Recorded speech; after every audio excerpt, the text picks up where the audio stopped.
bienvenue dans l'antre. On se retrouve aujourd'hui pour un tour complet des protections auditives, communication, PTT, accessoires de chez eArmor. Allez, c'est parti.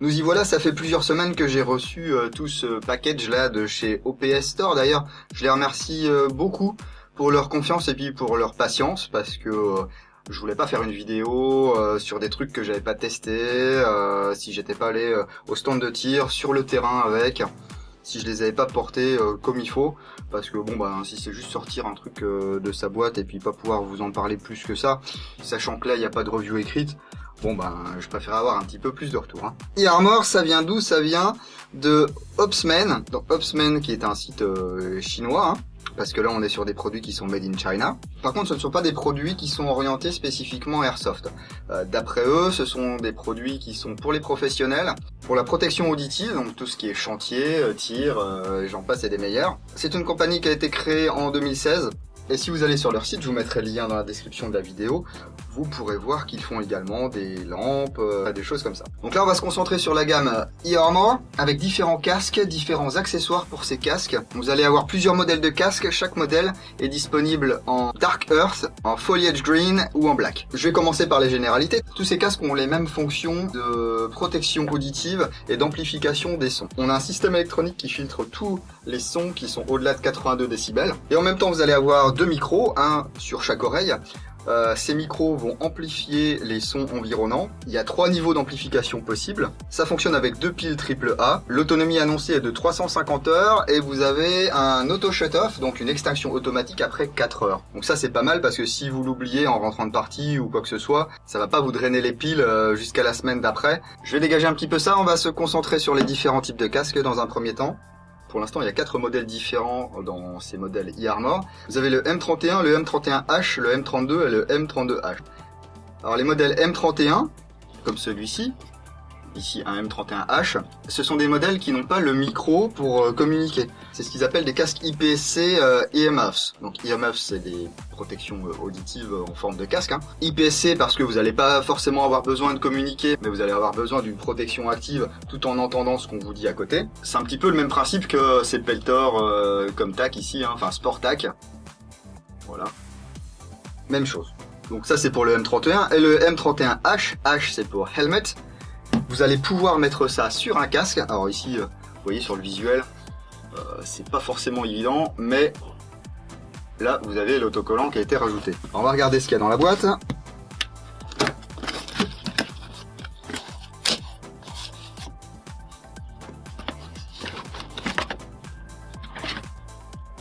Vous avez donc une paire d'oreillettes.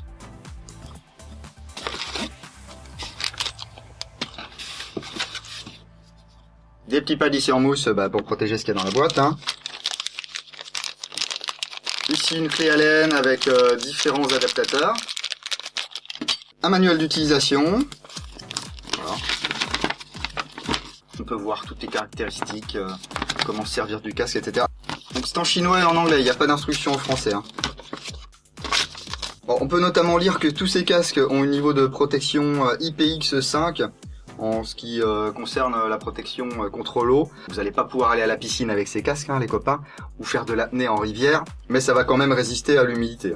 On vous dit, voilà, ces casques ont subi des tests. Alors, ce sont des tests qui sont internes, c'est pas des organismes externes qui ont fait les tests. Donc, vous avez toutes les normes CE, Aero, HS et compagnie qui sont normalement respectées. Comme vous le voyez, les deux oreillettes sont reliées entre elles. Voilà, par un fil qui est relativement long. Elles sont repérées ici à l'intérieur, right, left. C'est vraiment très confortable. Ça n'agresse pas, ça passe bien autour de votre oreille. Ici il y a des arceaux pour régler la hauteur, selon la taille de votre tête bien sûr. Et puis ici vous avez les systèmes d'attache, donc il y a les systèmes d'attache qui sont dans la boîte, ainsi que ceux pour être attachés sur des casques type fast. Ici on vous met un petit warning, on vous dit si vraiment vous êtes en environnement bruyant, enfin très très bruyant ou alors en environnement bruyant pour très longtemps, ça c'est juste une couche de protection, vous pouvez mettre des bouchons d'oreille en plus. Ici on a le capuchon pour mettre les piles. Vous allez mettre une pile AAA de chaque côté. Il y a certains casques où on met une pile que d'un côté, ou on met 2 piles que d'un côté, ou 3 piles ou 4 piles. Ici du côté droit vous avez les commandes du casque, donc au milieu le bouton on-off, ensuite ici à gauche le bouton plus, et à droite le bouton moins.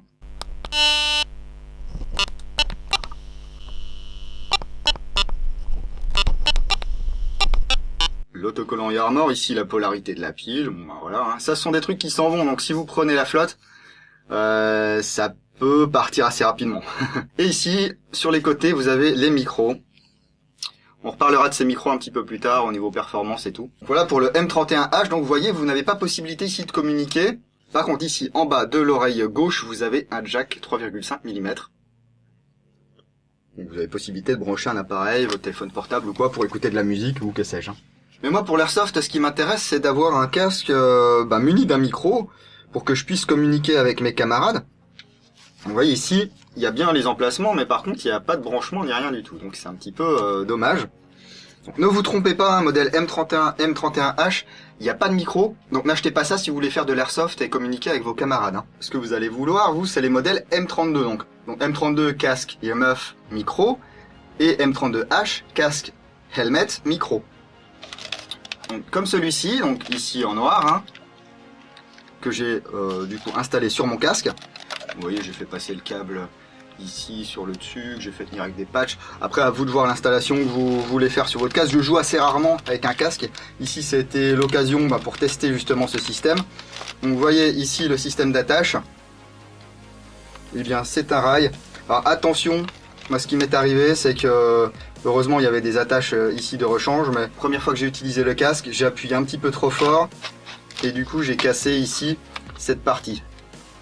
Donc attention, n'y allez pas trop fort.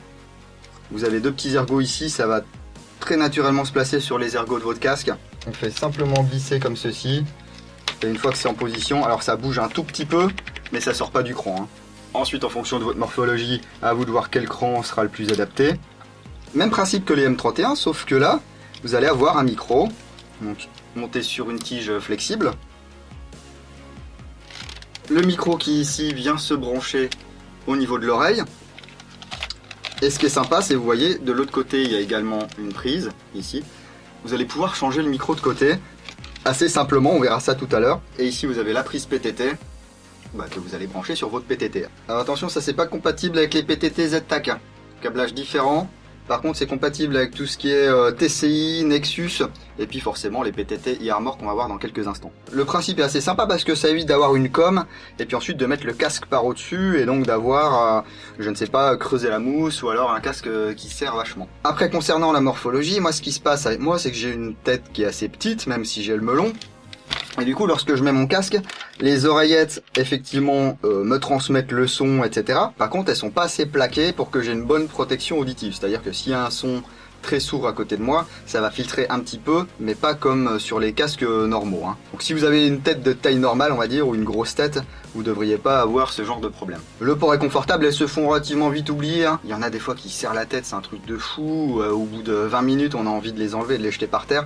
Là, non, ça se passe bien. Alors moi, je trouve que le micro est un poil haut, ce qui fait qu'il faut voilà, tordre un petit peu à droite, à gauche. Mais une fois que vous avez votre setup perso, vous y touchez plus et puis ça se passe bien. Ouais. Ici, il suffit juste de le faire basculer. Et puis vous n'avez plus besoin de toucher à ce réglage ici. Donc voilà, M31, M31H, celui-ci le M32H. Donc vous voyez ici avec le M32H, il y avait beaucoup de choses dans la boîte. Différents adaptateurs ici pour différents casques. Et vous voyez ici, c'est ce que je vous disais, c'est la partie qui a cassé la première fois que je me suis servi du truc. J'y suis allé un petit peu trop fort et ça m'est resté dans la main, donc c'est dommage. Heureusement qu'il y avait un deuxième set, mais bon, du coup, c'est un petit peu embêtant, quoi. Ici, vous allez avoir des rails, des choses comme ça, des rondelles. Pour le prix de ce casque, franchement, le bundle est pas mal. Alors, vous avez pu voir depuis le début, je vous ai pas parlé de prix, mais il s'affiche à l'écran. Les prix que je vous mets à l'écran, ce sont les prix chez OPS Store. Celui qui va se vendre certainement le plus, le M32. Donc ça, c'est le casque earmuff micro.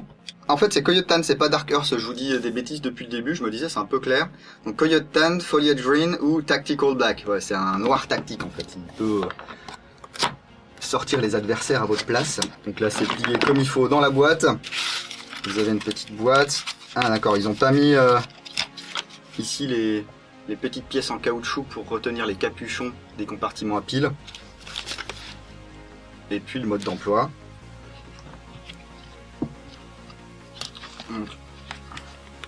Voilà. Ici, on le déplie. On règle la hauteur selon la taille de sa tête. Et puis on est prêt à les jouer. Enfin, une fois qu'on a mis des piles, bien sûr. Donc là, normalement, il y en a. Et oui, parce que je suis allé au stand avec ce casque, je suis allé en partie avec ce casque. J'ai voulu vraiment tester. Et puis, comme j'ai un Peltor là depuis quelques années, et puis que j'utilisais des casques Z-Parts également auparavant, eh bien j'ai eu quelques points de comparaison. Et puis ici, vous allez pouvoir placer le petit caoutchouc. Et là, le faire passer dans le trou, bon, je vais pas le faire parce que ça prend du temps et puis faut une pince à piler ou quelque chose. Je suis pas bourré comme ça, enfin peut-être que ça fonctionne. Là, je vous avoue que j'ai peu de place derrière la caméra, donc je vois pas trop ce que je fais. Donc ici, voilà, même principe, hein, donc ce PTT, les micros.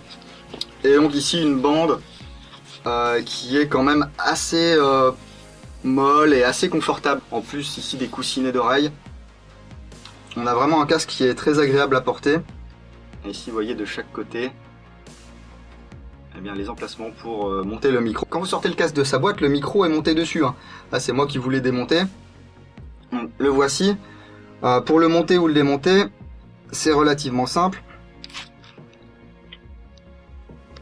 Ici, on clip. Voilà. On branche là. Voilà, il faut y aller de bon cœur.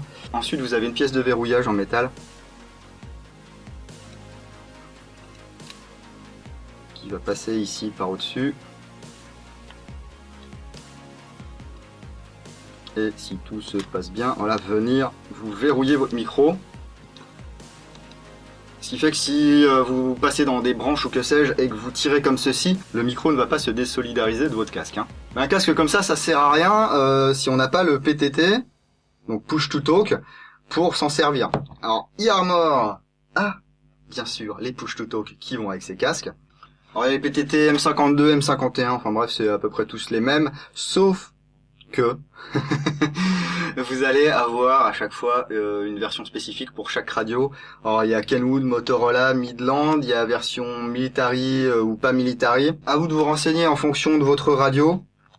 Là par exemple c'est un Kenwood 2 pins. Voilà. Et puis ici qui est déjà déballé, c'est un modèle Midland. Alors ils se ressemblent tous, hein. Vous avez pas genre un bouton comme ça, un petit bouton comme ça ou enfin différents designs de PTT. Alors tiens, quand j'y suis. Ces PTT sont relativement bruyants. Parfois vous êtes caché dans un buisson ou dans un bâtiment ou que sais-je, vous avez envie d'être assez discret mais vous avez une consigne à faire passer à vos coéquipiers ou une info à leur donner. J'appuie, ça résonne et je me fais cramer.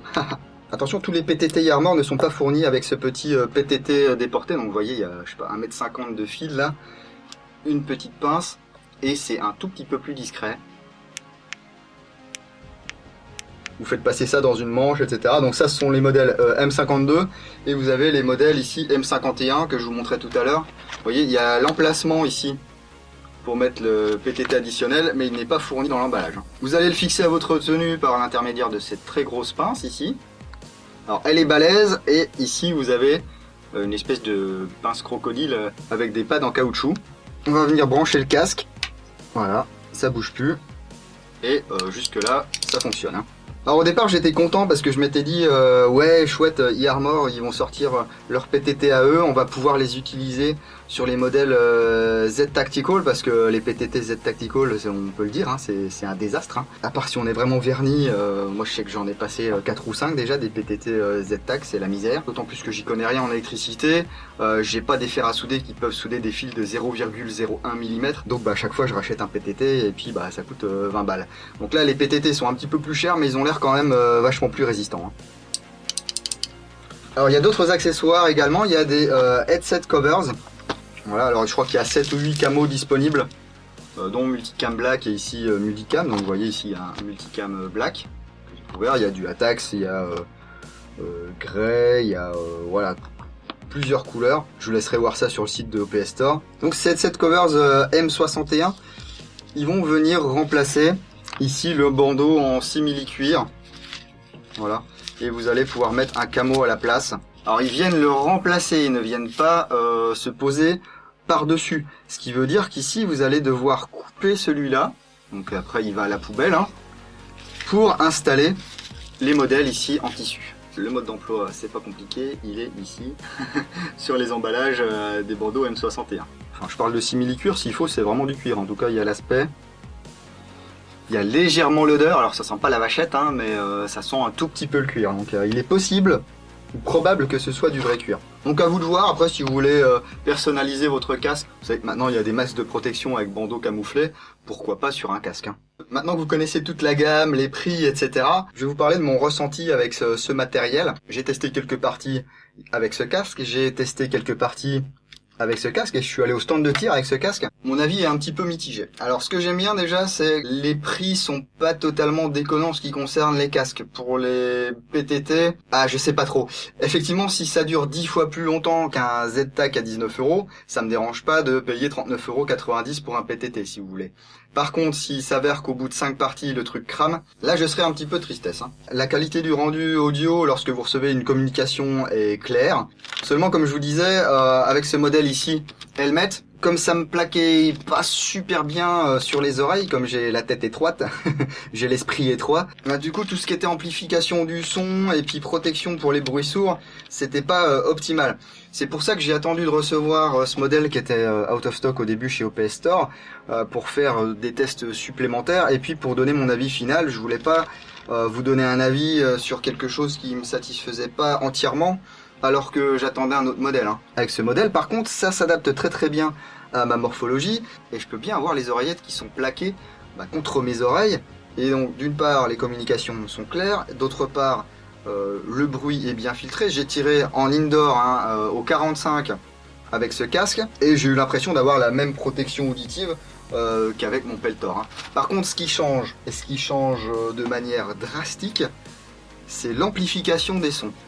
Alors je ne sais pas si c'est l'électronique qui amplifie pas forcément bien ou qui amplifie pas les bonnes fréquences, je ne sais pas si c'est parce que les micros sont mal placés, mais entre le niveau 1 et le niveau 3, déjà niveau 3, vous allez approcher quelque chose de votre oreille, ça l'arsène. Donc il n'y a pas de blindage, j'ai l'impression, il n'y a pas de protection.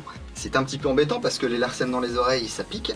Et puis vous n'allez pas forcément entendre tout ce qui se passe autour de vous. Ça va vraiment dépendre de où est situé le son dans l'espace. Que ce soit derrière, devant, sur le côté, on n'a vraiment pas le même rendu. Alors que je trouve qu'avec les Z-Tac ou avec le Peltor, on a une qualité d'amplification qui est meilleure et qui est plus sensible et plus précise surtout.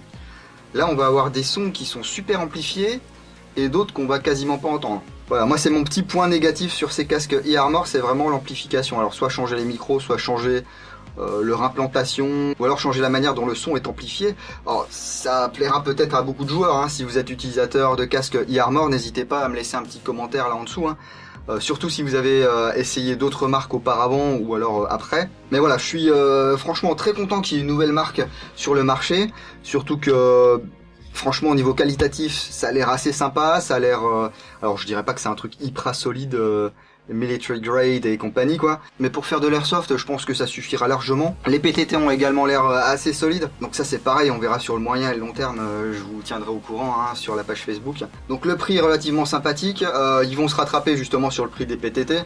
Voilà, parce que là on va avoir un casque qui est entre 60 et 75 €, on va dire, selon les modèles. Et après on va avoir un PTT qui va être à 40 €, alors que parfois sur les Z-Tac, selon où on les achète, on va avoir un casque qui va être entre 80 et 120 €, hein, ça peut arriver des fois, ou 120 $. Par contre des PTT qui vont être à 15 ou 19 $, mais qui vont cramer tous les 4 matins, quoi. Le meilleur moyen de savoir si c'est un accessoire qui vous convient, c'est si vous avez quelqu'un qui vient avec sur le terrain, lui demander de vous le faire essayer pendant 10 minutes, un quart d'heure, ou en zone neutre, ou que sais-je.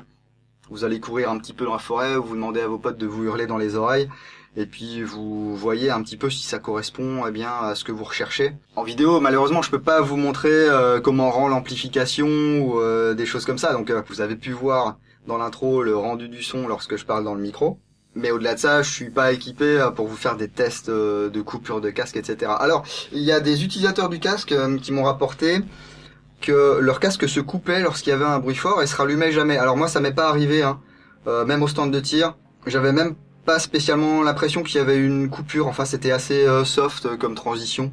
Mais je vous le répète, hein, n'hésitez pas à commenter si vous êtes utilisateur de ces casques eArmor et puis nous donner votre ressenti et puis vos comparatifs par rapport aux autres marques que vous avez pu utiliser. N'hésitez pas à lâcher votre meilleur like ou votre plus beau dislike, on ne sait jamais. Je vais continuer à tester ça sur le terrain. S'il y a des choses à dire, eh bien, je communiquerai là-dessus sur Facebook. Vous avez tous les liens qui sont présents dans la description, les gars. Et puis, je vous retrouve très bientôt dans l'Entre du Lingot. Bise.